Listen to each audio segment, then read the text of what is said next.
मेरी दुष्ट बहन मुझे 300 पाउंड का दानव बनाना चाहती थी। वह हर दिन लगातार खाती रहती थी, चाहे वह कितना भी खा ले। उसका वजन हमेशा मेरे वजन का केवल आधा ही रहता था, क्योंकि वह एक स्लिमिंग सिस्टम से जुड़ी हुई थी जो मेरे शरीर से बंधा हुआ था। जब मुझे सच्चाई पता चली तो मैंने चुपचाप कसम खाई कि मैं बिजली की तरह पतली हो जाऊंगी और अपनी बहन को वही भुगतने दूंगी जो उसने बोया था। अपने पिछले जीवन में मेरी बहन और मैंने एक ही समय पर अपने पिता का मोटापे वाला जीन विरासत में पाया था। हम दोनों ही 200 पाउंड के विशालकाय थे, लेकिन अचानक एक यात्रा के बाद मेरी बहन ने पल भर में 100 पाउंड वजन घटा लिया और एक पतली बेहद खूबसूरत लड़की में बदल गई। ईर्ष्या में मैंने भी वजन कम करने की कोशिश की, लेकिन आधे महीने की मेहनत के बाद भी मेरा 1 पाउंड भी कम नहीं हुआ और मैं पूरे स्कूल की हंसी का पात्र बन गई। सबसे ज्यादा मजाक उड़ाने वाली कोई और नहीं बल्कि मेरी अपनी बहन ही थी। सबकी हंसी और तानों का सामना करते हुए मैं और सहन नहीं कर पाई। मैंने मुट्ठी भर गोलियां उठाई और निगल ली। जल्द ही जहर का असर होने लगा और मैं मुश्किल से जिंदा थी। मौत के बिल्कुल करीब पहुंचकर ही मुझे पता चला कि मेरी बहन का अचानक पतला होना उस स्लिमिंग सिस्टम की वजह से था। वह चाहे जितना भी खाती, उसका वजन हमेशा मेरे वजन का आधा ही रहता था और मेरी आखिरी बची हुई कीमत निकालने के लिए मेरी क्रूर बहन ने मुझे एक डिहाइड्रेटिंग एजेंट लेने के लिए भी मजबूर किया ताकि वह और 10 पाउंड कम कर सके। आखिरकार दर्द और निराशा में मैंने अपनी आंखें बंद कर ली। जब मैंने दोबारा आंखें खोली तो मैं 3 महीने पहले पुनर्जन्म ले चुकी थी। ठीक उसी दिन जब मेरी बहन पतली हुई थी। भीड़ में उसके घमंडी चेहरे को देखकर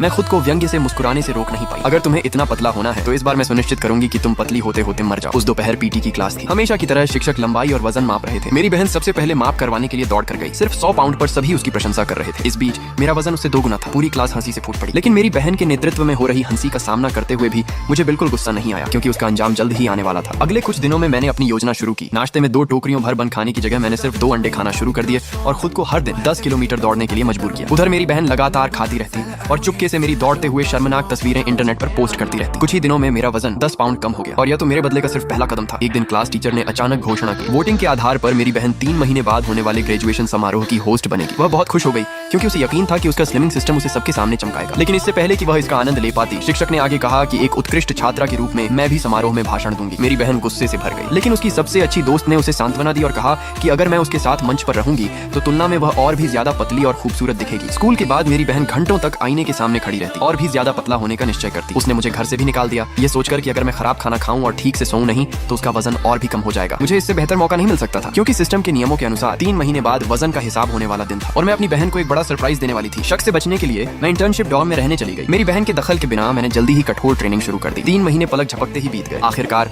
ग्रेजुएशन का दिन आ गया। मेरी बहन ने शानदार कपड़े पहने थे। उसकी शक्ल सूरत ने सबको हैरान कर दिया, लेकिन सब इंतजार कर रहे थे और मुझे कहीं नहीं देख रहे थे। उसे लगा कि मैं इतनी मोटी हूँ कि आने की हिम्मत ही नहीं हुई और उसने जानबूझकर मंच से मेरा नाम पुकारा। लेकिन उसके आश्चर्य के लिए अगले ही पल दर्शकों में हलचल मच गई। एक पतली खूबसूरत लड़की धीरे धीरे मंच के बीचों बीच चली आई। वह छात्र प्रतिनिधि मैं ही थी, मोनिका। पूरी क्लास स्तब्ध रह गई और मेरी बहन अपनी आंखों पर विश्वास नहीं कर पा रही थी, क्योंकि इस समय मैं सिर्फ 100 पाउंड तक पतली हो चुकी थी और सिस्टम के वजन के हिसाब होने में केवल 1 मिनट बाकी था।